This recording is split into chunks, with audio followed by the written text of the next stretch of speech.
Welcome to physics class. Myself Ranjit Gupta. Today we are discussing about the some important term used to describe properties of magnetic materials. ठीक है. Then first is the intensity of magnetization. ठीक है. First यहाँ पे हम term use करते हैं जो कि मैग्नेटिक प्रॉपर्टी को डिस्क्राइब करने के लिए, उसमें है आपका फर्स्ट है intensity of magnetisation. Intensity of magnetisation का मतलब क्या है? सपोज दैट किसी भी मैग्नेटिक मटेरियल का एक सैंपल है. इस सैंपल को हमने कहाँ रखा? किसी एक्सटर्नल फील्ड में रखा. ठीक है. जैसे ही हम एक्सटर्नल फील्ड में यहाँ पे प्लेस किया हमने, suppose external field B external place किया, देन ये क्या होगा? इसके जितने भी आप कह सकते हो कि डायपोल मोमेंट है, ये सब क्या होंगे? इसी की डायरेक्शन में अलाइंस होना स्टार्ट हो जाएंगे. इस तरीके से अलाइंस होना. सपोज ये मे बी पैरामैग्नेटिक हो सकता है, मे बी फेरोमैग्नेटिक. ठीक है. और नेक्स्ट डायामैग्नेटिक. ओके. देन ये सारे इसके डायपोल मोमेंट है इस डायरेक्शन में अलाइंस हो जाएंगे. मीन्स अब इसके अंदर मैग्नेटिक ये मैग्नेटाइज्ड हो गया. ठीक है. तो इसके अंदर जो भी पर यूनिट वॉल्यूम में मैग्नेटिक डायपोल मोमेंट डेवलप हुआ, that is called the intensity of magnetization. Okay. Then intensity of magnetization is represented by I is equal to m upon v. Means it is defined as the magnetic dipole moment develop in the sample in per unit volume. Okay, that is known as the intensity of magnetization. Okay, that means हम ये कह रहे हैं यहाँ पे कि किसी भी सैंपल को जब भी हम किसी एक्सटर्नल फील्ड में रखते हैं तो ये क्या होता है? मैग्नेटाइज होता है. तो ये मैग्नेटाइज होता है तो इसमें क्या होता है? उसके मैग्नेटिक डायपोल मोमेंट कुछ ना कुछ क्रिएट होती है. Okay. Then per unit volume में जितनी मैग्नेटिक डायपोल मोमेंट क्रिएट होती है, इसे ही हम क्या बोलते हैं? Intensity of magnetization. Okay. Then अब यहाँ पे इसका डिस्कस कर लेते हैं यूनिट क्या होगा. What is the unit of intensity of magnetization. Okay. आपका इसकी यूनिट क्या हो जाएगी? यम की. यम का हो जाएगा ampere into metre square. Because ये क्या है? Magnetic dipole moment upon volume of that sample is the, इसका unit m cube. Okay. Then ये cancel out. Overall ampere into ये यहाँ पे 1 मीटर यहाँ पे बच रहा है आपका, देन मीटर इनवर्स. सो इसकी यूनिट क्या हो जाएगी? Ampere metre inverse. ओके. तो दैट ये टर्म आपका क्लियर हो रहा होगा, intensity of magnetization. Okay. Then next हम यहाँ पे टर्म अब डिस्कस करेंगे. Next term is the next topic is the magnetizing field intensity. ठीक है. देन इसका मीनिंग क्या है? सपोज ये कोई सैंपल है, किसी भी मटेरियल का सैंपल है, डाया भी हो सकता है, पैरा एंड फेरो, कुछ भी. ठीक है. देन यहाँ पे हमने एक्सटर्नल फील्ड अप्लाई किया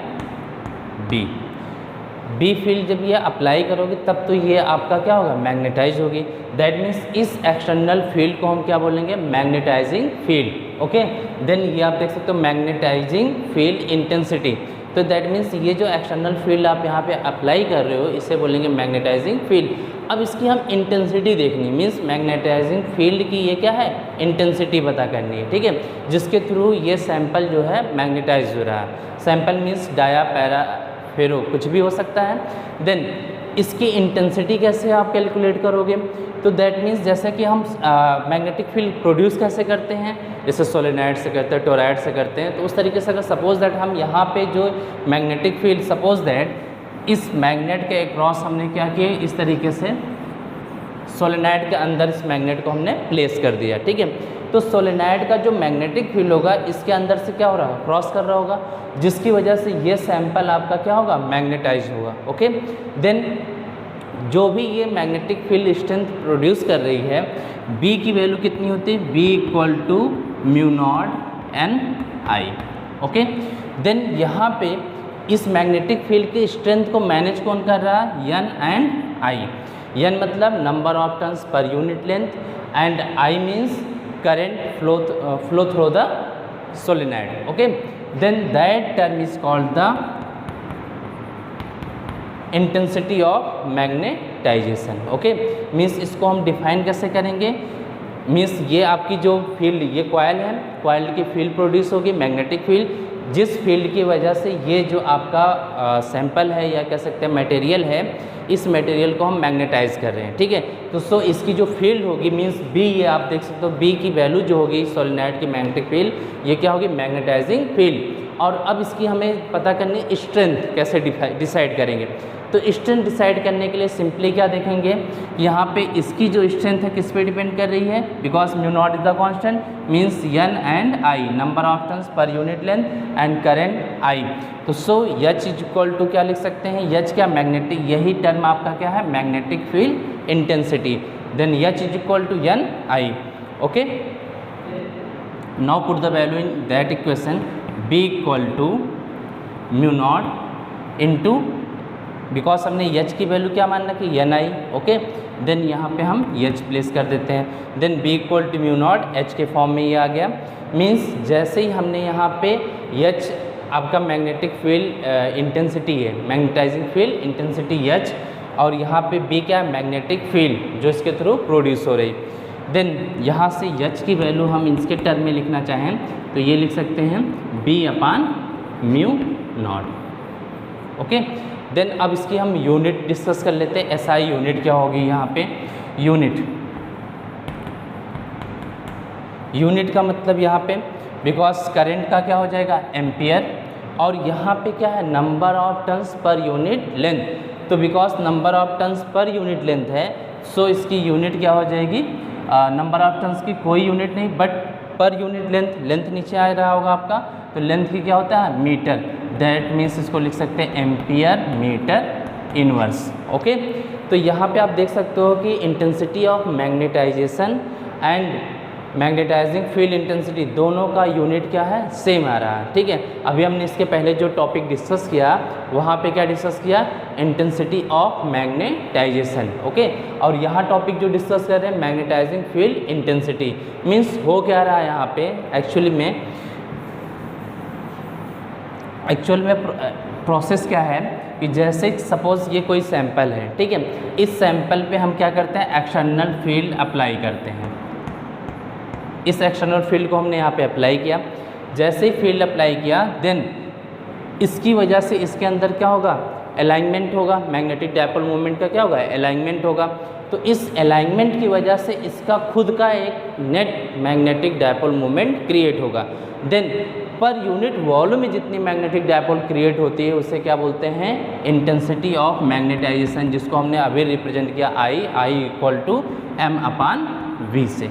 ओके, इंटेंसिटी ऑफ मैग्नेटाइजेशन क्या है, magnetic dipole moment per unit volume. Okay, then उसका सेकेंड, मैग्नेटाइजिंग फील्ड इंटेंसिटी क्या चीज़ है, मीन्स ये जिस एक्सटर्नल फील्ड की वजह से ऐसा हो पा रहा है उस फील्ड की ही इंटेंसिटी को हम क्या बोलते हैं, intensity of magnetization, magnetizing field intensity, जिसको हम एच से रिप्रेजेंट करते हैं, और यहाँ पे इंटेंसिटी ऑफ मैग्नेटाइजेशन को आई से रिप्रेजेंट करते हैं। ओके, देन दोनों की आप देख सकते हो यूनिट सेम है बट दोनों के फॉर्मूले क्या हैं, अलग अलग हैं। ओके, यहाँ पे इसका फॉर्मूला आई की फॉर्मूला क्या है, एम अपान वी है। ओके, देन इसका फॉर्मूला आप देख सकते हो H equal to B upon mu naught, where mu naught is the absolute permittivity of that free space. ठीक है, permeability where mu naught is the absolute permeability of free space. Okay, then इस तरीके से आपका magnetising field intensity complete होता है। Then next, okay, next topic discuss करते हैं magnetic permeability. Okay, magnetic permeability क्या चीज़ है, जैसे अभी हमने जस्ट इसके पहले के रिलेशन में इंटेंसिटी मैग्नेटाइजिंग फील्ड इंटेंसिटी के टॉपिक में हमने ये डिस्कस किया, एच इज इक्वल टू, ये फॉर्मूला डिस्कस किया, then B equal to mu naught H. Okay, जहाँ पे म्यू नॉट क्या है आपका, मैग्नेटिक परमिबिलिटी है। Okay, then magnetic permeability mu is equal to क्या लिख सकते हैं हम लोग, B by H. Okay, B by H, इसको ऐसे भी डिफाइन कर सकते हो आप, magnetic field acquired by the या total magnetic field in the sample for the per unit intensity, magnetizing intensity. Okay, then mu की वैल्यू क्या हो गई, B/H। तो एक्चुअली में ये जो है दो टाइप के होते हैं। फर्स्ट क्या होता है आपका, फर्स्ट टाइप में फर्स्ट आपका है फ्री स्पेस का, ठीक है। फ्री स्पेस मीन्स एयर में और वैक्यूम में, ठीक है। एयर और वैक्यूम में इसकी वैल्यू क्या होगी, इसकी वैल्यू डिफाइन करने के लिए हम लिखते हैं यहाँ पे म्यू नॉट, ठीक है। Mu naught equal to air का magnetic field upon H, magnetizing field. Suppose हमने एक फिक्स मैग्नेटाइजिंग फील्ड हमने एक बार एयर में हमने अप्लाई किया, देन उसके रिस्पेक्ट में मैग्नेटिक फील्ड क्या आ रही है, B0 आ रही है। ओके, तो देन हम म्यू नॉट इक्वल टू क्या लिख सकते हैं, B0/H। And second is that suppose same magnetizing field intensity को हम किसी मीडियम के लिए अप्लाई कर रहे हैं, तो उस मीडियम की मैग्नेटिक परमिबिलिटी क्या हो जाएगी, mu m is equal to, या ओनली आप म्यू से इसको रिप्रेजेंट कर सकते हो, mu is equal to B/H। Okay, तो इस तरीके से दो टाइप के हमारे क्या होते हैं, मैग्नेटिक परमिबिलिटी होती है, ठीक है। एक होता है आपका वैक्यूम के लिए, ठीक है, और दूसरा होता है वैक्यूम और फ्री स्पेस के लिए बोलते हैं, और दूसरा आप लिख सकते हो किसी मीडियम के लिए। सपोज पहले हमने एयर में क्या किया, मैग्नेटाइजिंग फील्ड इंटेंसिटी अप्लाई किया H, जिसके रिस्पेक्ट में हमें मैग्नेटिक फील्ड वहाँ क्या मिल रही है, B0। तो इन दोनों के रेशियो को हम क्या बोलेंगे, उस स्पेस का magnetic permeability. Okay, and next is the, अब सपोज दैट उसी सेम H को हम मीन्स मैग्नेटाइजिंग फील्ड इंटेंसिटी को हम अप्लाई करते हैं किसी मटेरियल के लिए, ठीक है। तो उस मटेरियल में जो मैग्नेटिक फील्ड डेवलप होती है टोटल, वो कितनी होती है, B। यहाँ पे एक्चुअली में फील्ड जो डेवलप हो रही है, एक तो एक्सटर्नल फील्ड का होता है, प्लस उस मटेरियल के अंदर उसके अलाइनमेंट की वजह से भी क्या होता है, डेवलप होता है। देन टोटल मैग्नेटिक फील्ड जो डेवलप हो रही है कितनी है, B है। Then mu is equal to B/H। Okay, तो इस तरीके से हमारे दो टाइप के क्या होते हैं, magnetic permeability. Okay, then next topic relative permeability, ठीक है। Relative permeability that means defined as that, relative permeability is defined as the magnetic permeability of the material medium upon to the ratio permeability of the free space. Okay, then इस तरीके से आपका, जैसे आपको याद होगा इलेक्ट्रोस्टैट में हम लोगों ने डिस्कस किया था, एप्सिलॉन डिस्कस किया था, एप्सिलॉन नॉट, फिर epsilon and then epsilon R, ठीक है। तो यहाँ पे क्या था, एप्सिलॉन नॉट क्या थी, परमिटिविटी थी, ठीक है, ऑफ द फ्री स्पेस। यहाँ पे क्या था, epsilon permittivity of the medium, and that is the relative permittivity, और जिससे हम क्या बोलते थे, डायलेक्ट्रिक कांस्टेंट बोलते थे वहाँ पे, ठीक है। उसी तरीके से यहाँ पे अभी हमने डिस्कस किया permeability of free space, permeability of that medium, any medium mu, and then relative permeability. Okay, तो then relative permeability is the ratio of the permeability of the medium to the permeability of the vacuum और free space. Okay, then इसके according यहाँ पे हम formula जो discuss कर सकते हैं, यहाँ पे एक तो फॉर्मूला आप ये यहाँ पे कर सकते हो, सेकेंड फॉर्मूला हम यहाँ पे डिराइव कर सकते हैं, बिकॉज अभी हमने जो फॉर्मूला डिस्कस किया यहाँ पे mu is equal to B/H।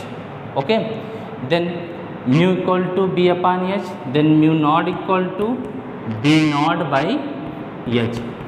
अब ये दोनों वैल्यू यहाँ पे अगर हम पुट करते हैं, देन क्या मिल जाता है हमें, mu R is equal to, ये फॉर्मूला यहाँ पे पुट कर देते हैं। ओके, देन म्यू की वैल्यू यहाँ पे पुट करेंगे, एंड देन म्यू नॉट की वैल्यू। ओके, देन यहाँ से आ जाएगा म्यू R इक्वल टू, इसकी वैल्यू जाएगी B/H upon B0/H। Okay, yes से H cancel, then mu R equal to B/B0।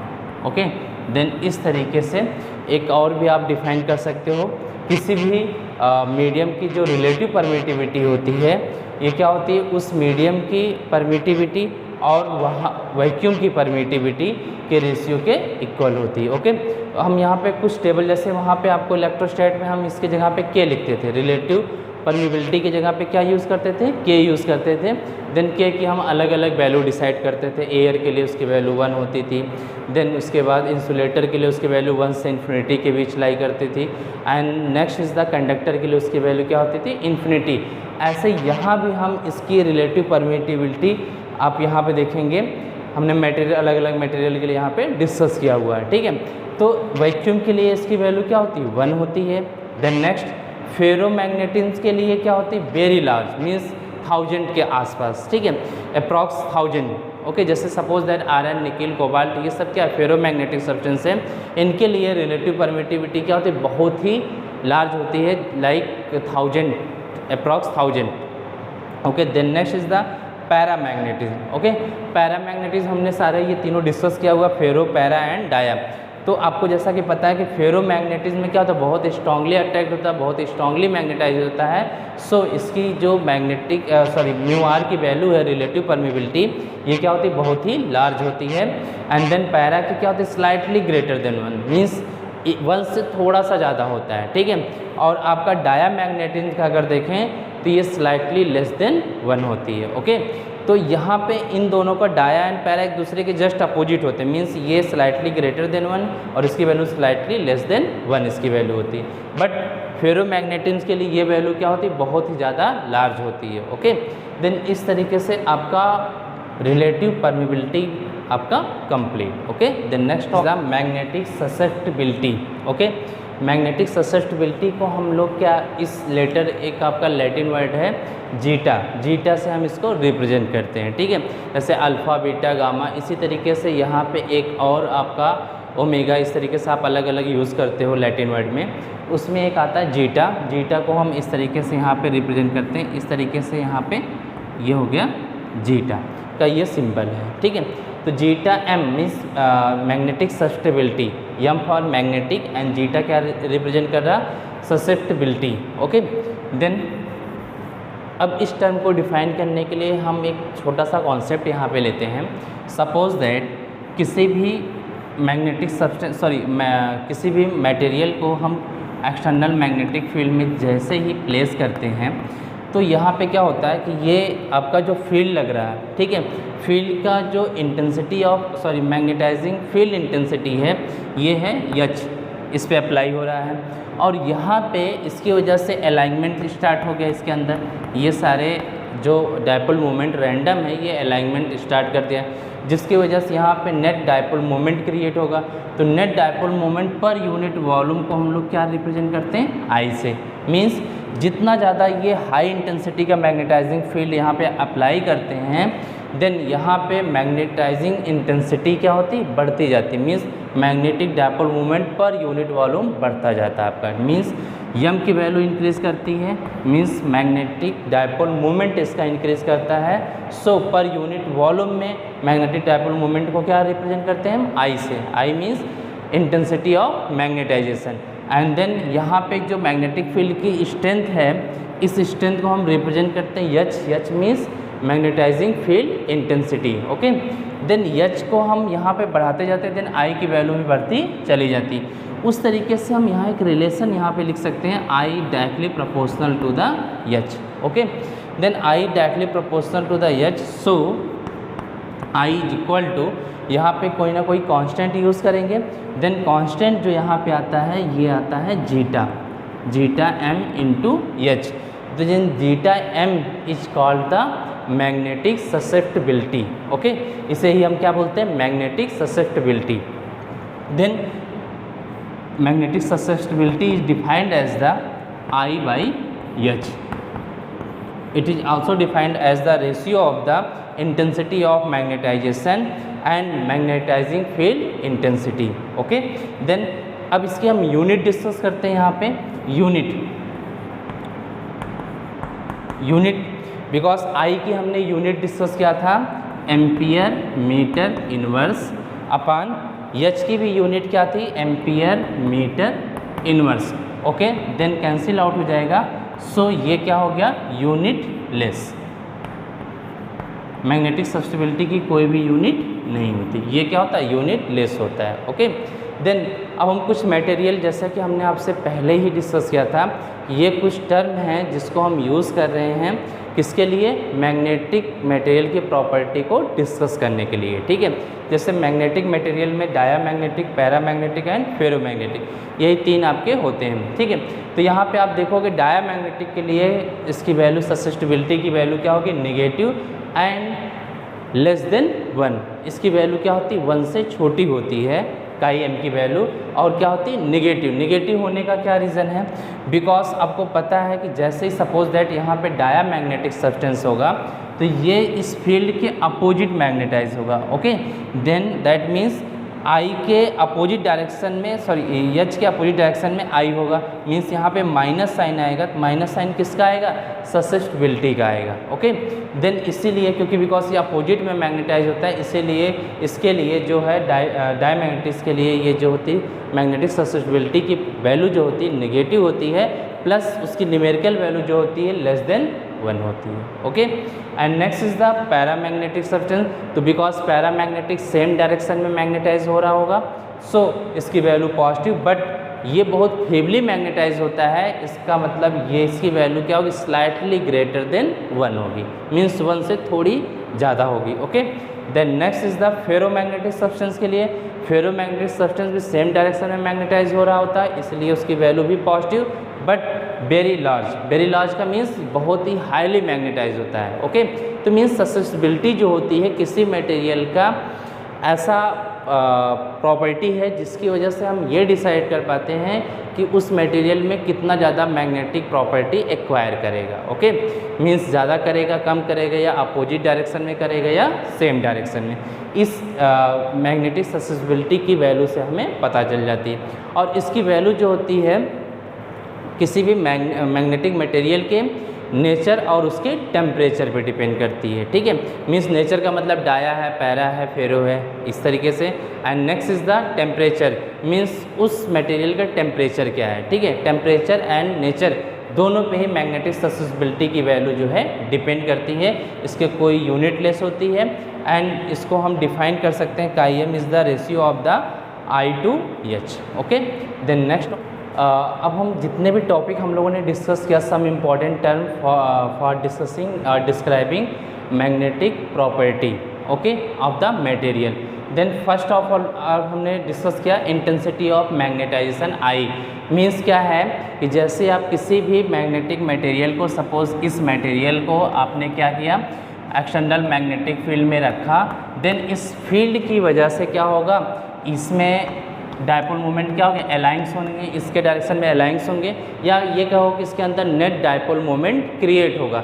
Net dipole moment जो क्रिएट हो रहा है पर यूनिट वॉल्यूम में जितनी डायपोल मोमेंट क्रिएट होगी, that is called the intensity, that is the intensity of magnetisation which is represented by I. But ये NCERT में आप देखोगे मे बी ये जो है वहाँ पे बी से या किसी सॉरी एम से इसको यहाँ पे रिप्रेजेंट किया, बट हम इस टर्म को यहाँ पे आई से कर रहे हैं बिकॉज हमने मैग्नेटिक डायपोल मोमेंट को ऑलरेडी कैपिटल एम से रिप्रेजेंट किया हुआ है। ओके, देन तो यहाँ पे आपका ये क्लियर हो गया, इंटेंसिटी ऑफ मैग्नेटाइजेशन ये एक वेक्टर क्वांटिटी है, तो सो इसे हम बोलते हैं intensity of magnetization vector. Okay, then next is that magnetizing field intensity. Magnetizing field intensity क्या है कि ये जो आपकी एक्सटर्नल फील्ड इस पर अप्लाई हो रही है, इसे हम क्या बोलेंगे, मैग्नेटाइजिंग फील्ड, और इसकी वजह से जो ये मैग्नेटाइज हो रही है उसे बोलते हैं मैग्नेटाइजिंग इंटेंसिटी। तो मैग्नेटाइजिंग इंटेंसिटी हमने डिफाइन किया, magnetic dipole moment created in per unit volume of that material, okay, equal to I. देन यहाँ पे एच की हम कह रहे हैं इंटेंसिटी ऑफ मैग्नेटाइजिंग फील्ड। तो यहाँ पे मैग्नेटाइजिंग फील्ड कौन है, जिसकी वजह से ये मैग्नेटाइज हो रही, मीन्स एक्सटर्नल फील्ड जो इस पर लग रही। तो एक्सटर्नल फील्ड में जो उसकी इंटेंसिटी होती है, तो हमने यहाँ पे डिफाइन करते हैं H is equal to N I. Okay, N I से रिप्रेजेंट करते हैं यहाँ पे, या इसका एक और फॉर्मूला हमने यहाँ पे अभी डिस्कस किया आपका यहाँ पे, because B is equal to mu naught N I, then B is equal to mu naught then इसकी एच की वैल्यू यहाँ पे पुट कर सकते हैं H, then H is equal to B upon mu naught. Okay, तो ये हो गया एच की वैल्यू, इससे बोलते हैं magnetizing field intensity. Okay, then इसकी यूनिट भी हमने डिफाइन किया है, दोनों की यूनिट आप देखोगे सेम आएगी, किसका, आई का एम अपान वी और इसका एच का, दोनों की यूनिट आपको दिखेगा same. Okay, then next is the magnetic permeability. अब मैग्नेटिक परमिबिलिटी आया कहाँ से, अब इन्हीं दोनों टर्म से हम मैग्नेटिक परमिबिलिटी भी डिफाइन करेंगे यहाँ से ही।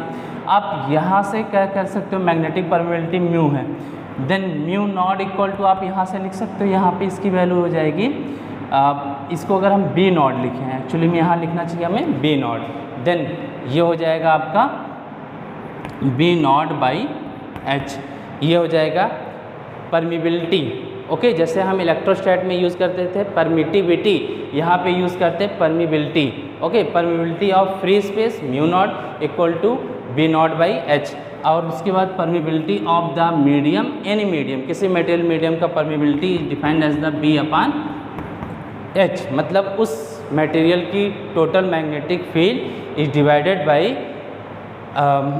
आपका इंटेंसिटी, मैग्नेटाइजिंग फील्ड इंटेंसिटी, जो भी आपने उस पर अप्लाई किया होगा। ओके, देन ये हो गया mu equal to B by H. Okay, then next is the relative permeability. Relative permeability क्या है, इन्हीं दोनों का क्या है, रेशियो है। तो इन दोनों का अगर हम यहाँ पे डिसाइड करें कि ये रेशियो है, तो हम यहाँ पे लिख सकते हैं relative permeability mu R is equal to mu upon mu naught. Okay, यहाँ से म्यू की वैल्यू कितनी है, बी बाई एच।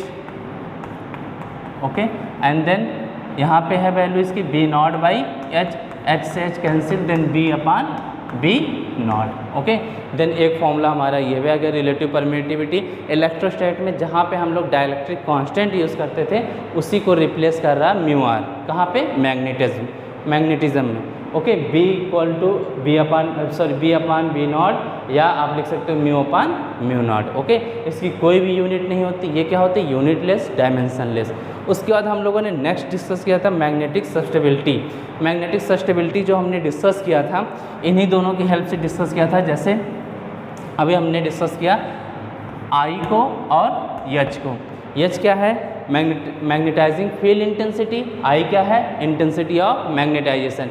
मीन्स किसी भी मैग्नेटिक सब्सटेंस पे जितना ज़्यादा आप फील्ड अप्लाई करोगे, मीन्स ये सपोज दैट ये मैग्नेटिक सब्सटेंस है, अब यहाँ पे फील्ड आपने अप्लाई किया ये, तो इसी फील्ड की वजह से क्या हो रहा है, ये अलाइनमेंट हो रहा है इसमें। मीन्स इसमें जो रैंडम इस तरीके से ओरिएंटेशन है यहाँ पे, इस ओरिएंटेशन में क्या हो रहा है, अलाइनमेंट हो रहा है। तो इसमें अभी रैंडम है, जैसे ही फील्ड हमने अप्लाई किया, इस फील्ड की वजह से ये क्या हो गए, यहाँ पे अलाइन करना स्टार्ट कर देंगे, इनका अलाइनमेंट स्टार्ट हो जाएगा, जिसकी वजह से यहाँ पे नेट डायपोल मूवमेंट क्रिएट हो जाएगी। तो net dipole movement per unit volume जो क्रिएट हो रही है उसे क्या बोलते हैं, I equal to M upon we.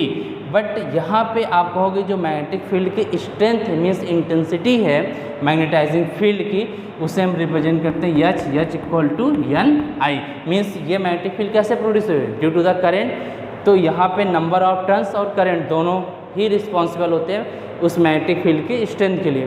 तो so magnetic field intensity, magnetizing field intensity H equal to N I. तो आप ये देख सकते हो कि एच की वैल्यू आप जितना बढ़ाओगे उतना ज़्यादा ये अलाइंस होंगे, ठीक है, अलाइनमेंट इनका उतना ही ज़्यादा होगा। So net magnetic dipole moment उतना ही बढ़ता जाएगा, मीन्स आई बढ़ेगी। इसका मतलब हम लिख सकते हैं I directly proportional to the H. And यहाँ पे जैसे हम इस प्रोपोर्शनल साइन को रिमूव करते हैं तो यहाँ पे आ जाता है काई एम, मीन्स इसे बोलते हैं आपका जीटा। जीटा क्या रिप्रेजेंट करता है, मैग्नेटिक सस्टेबिलिटी को रिप्रेजेंट करता है, ठीक है, magnetic susceptibility into H.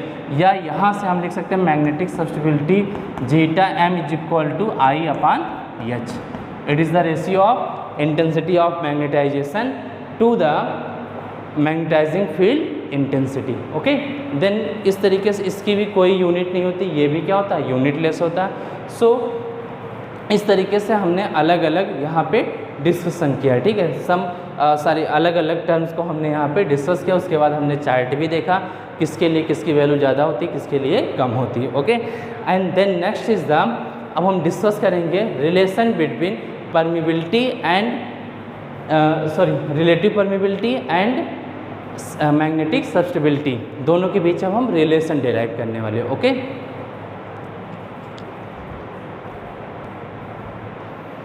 Okay, next topic हम यहाँ पे डिस्कस करने वाले relation between relative permeability and magnetic susceptibility, दोनों के बीच अब यहाँ पे रिलेशन हम डिराइव करेंगे। उसके लिए हम छोटा सा एक कॉन्सेप्ट लेते हैं यहाँ पे। सपोज दैट किसी भी सैंपल को हमने एक्सटर्नल मैग्नेटिक फील्ड में रख के हमने इसको मैग्नेटाइज करने की कोशिश की। ठीक है, जैसे हम इसको मैग्नेटाइज करेंगे यहाँ पे, तो यहाँ पे इसके जितने भी डायपोल मोमेंट हो गए अलाइन होना स्टार्ट करेंगे। जब वो अलाइन होना स्टार्ट करेंगे, एक्सटर्नल फील्ड तो लग ही रही है, उसके बाद इनका खुद का कुछ ना कुछ मैग्नेटिक फील्ड प्रोड्यूस हो जाएगा। सो हम ये कह सकते हैं इसके अंदर जो नेट मैग्नेटिक फील्ड डेवलप होगी, नेट मैग्नेटिक फील्ड ये क्या होगी, B external plus B internal. Okay, means external magnetic field होगी प्लस इंटरनल। एक्सटर्नल का मतलब ये जो मैग्नेटिक फील्ड लग रही है इसकी मैग्नेटिक फील्ड अभी भी है तो यहाँ पे दिखाई देगी। सपोज ये 10 यूनिट का मैग्नेटिक फील्ड आपने यहाँ पे अप्लाई किया और यहाँ पे अलाइनमेंट की वजह से सपोज 3 यूनिट की मैग्नेटिक फील्ड और यहाँ पे प्रोड्यूस हो गई, तो ओवरऑल यहाँ पे इसके अंदर आपको कितना दिखाई देगी, 10 + 3 मीन्स टोटल मैग्नेटिक फील्ड जो यहाँ पे आपको दिखेगी इस समय कितना दिखेगी, 10 + 3 मीन्स एक्सटर्नल ये हो गया रीजन, इंटरनल क्या हो गया उनका अलाइनमेंट। ओके, तो इन दोनों को मिला के टोटल जो बी नेट की वैल्यू आएगा एक्सटर्नल प्लस इंटरनल। यहाँ पे अब एक्सटर्नल प्लस इंटरनल इसी की बेसिस पे हम लिख सकते हैं कि जो नेट मैग्नेटिक ये आपका नेट मैग्नेटिक फील्ड यहाँ पे प्रोड्यूस हो रहा है it directly proportional to the external किसकी वजह से, एच से रिप्रेजेंट करेंगे हम, और इंटरनल जो प्रोड्यूस हो रहा है उसकी वैल्यू हम किस में मेजर करेंगे, आई में। I means magnetic dipole moment per unit volume and means H means intensity of magnetizing field. Okay, magnetizing field intensity H। तो यहाँ पे हम कहेंगे एक्सटर्नल क्या है H प्लस यहाँ पे इंटरनल है I। ओके, देन इस तरीके से ये फॉर्मूला हमने यहाँ पे लिख दिया।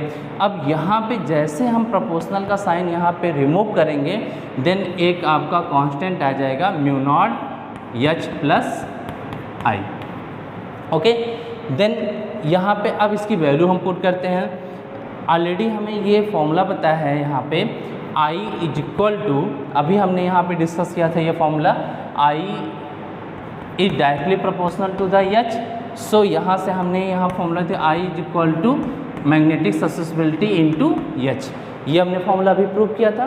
Then I = ζm into H। तो I की जगह पे हम क्या लिख सकते हैं, I के प्लेस पे हम यहाँ पे पुट कर सकते हैं B = μ0 H प्लस I के प्लेस पे क्या लिख सकते हैं, ζm इनटू H। यहाँ पे हो गया ζm इनटू H, ये हो गया। जहाँ पे H को कॉमन ले सकते हो आप। एंड देन इस B की वैल्यू अगर हम यहाँ पे लिखना चाहें तो B की value in the term of H अगर लिखें तो H की वैल्यू क्या हो जाएगी, बिकॉज हमें याद होगा आपका फॉर्मूला कि अभी हमने एक फॉर्मूला यहाँ पे डिस्कस किया था B = μ0 Ni, जहाँ पे H की वैल्यू क्या होती Ni, तो ये वैल्यू पुट करेंगे तो B = बिकॉज अब ये मीडियम के लिए बात करें, इस मीडियम के लिए बात करें तो यहाँ पे μ0 के बजाय क्या लिखेंगे, म्यू लिखेंगे, मीन्स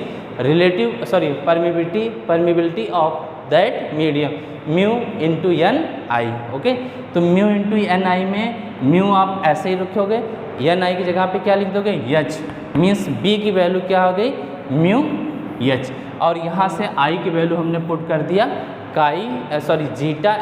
ζmH, दोनों वैल्यू I की वैल्यू हमने यहाँ पे ζmH कर दिया एंड B की वैल्यू यहाँ पे हम डायरेक्टली अब पुट कर देते हैं यहाँ से कितना म्यू H। ओके, तो आप देख सकते हो यहाँ पे μH = अब यहाँ से H कॉमन ले सकते हो आप, μ0 H 1 प्लस ζm, H से H ये कैंसिल, देन ये इधर आ जाएगा μ/μ0 = 1 plus chi m। Okay. Then mu upon mu naught की वैल्यू क्या होती है, अभी हमने यहाँ पे डिस्कस किया था relative permeability mu R equal to क्या होता है, mu upon mu naught. Okay, तीसरी वैल्यू हम यहाँ पे ये पुट कर सकते हैं, ये वैल्यू जब यहाँ पे हम जैसे ही पुट करते हैं तो इसकी वैल्यू हो जाती है mu is equal to mu R, mu R means इसकी जगह पे हम क्या लिख सकते हैं, relative permeability mu R is equal to 1 plus zeta M. ये हो गया आपका relation between relative permeability and magnetic susceptibility. Okay, then इस तरीके से यहाँ पे सारे टर्म को हमने एक दूसरे से रिलेट कर दिया। Okay, thank you. नेक्स्ट हम डिस्कस करेंगे नेक्स्ट लेक्चर में। Thank you.